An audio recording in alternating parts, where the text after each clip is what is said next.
Hey, good morning. It is 6:08 a.m. Eastern Daylight Time, 1:38 p.m. in Tehran.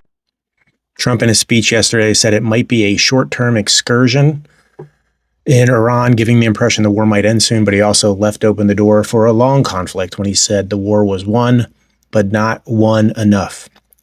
He said he wanted to create conditions for the Iranian people to take over the country, but the U.S. and Israel continue to strike targets such as the girls' school in Mindab and water desalination plants, which won't help bring the support of Iranians. We're achieving major strides toward completing our military objectives, and some people can say they're pretty well complete. We've wiped every single force in Iran out, very completely. This comes despite continued Iranian retaliatory attacks in the region and the Iranian government saying it won't let 1 liter of oil through the Gulf.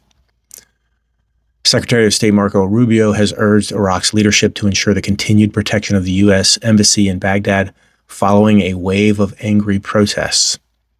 Iranian Deputy Foreign Minister said that Tehran's first condition for a ceasefire is that no further aggression be launched, as world leaders increase efforts to end the conflict diplomatically.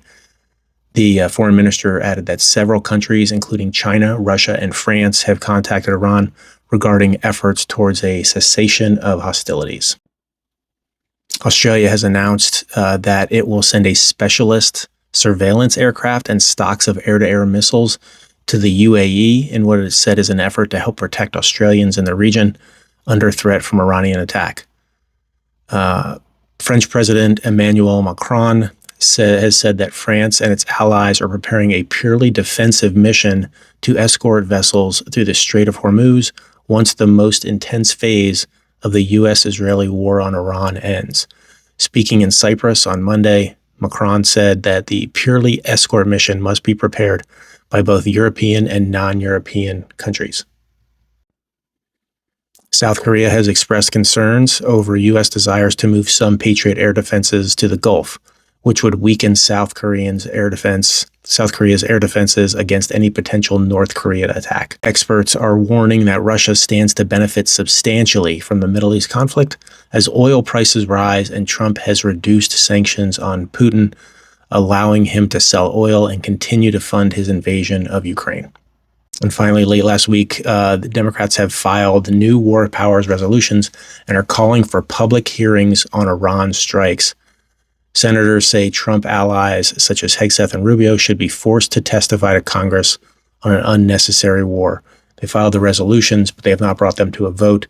They are hoping that Senate Majority Leader Thune is going to bring in Hegseth and Rubio to testify about why the hell we're in Iran and we've lost 7 U.S. lives at the cost of over $1 billion a day of our money. And what the hell is going on there so that they can speak in front of the American people and try to give some kind of justification for what is going on. There has been zero justification, and I don't expect any that makes any sense. This comes as there is potential funding vote for the conflict, which, again, I would highly recommend you talk to your representatives and tell them not to give 1 fucking penny to this war. They can take it from ICE.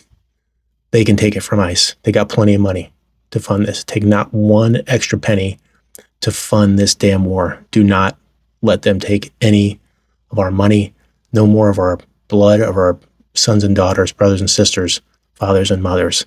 Okay? And tell them to stuff it. All right. Thank you.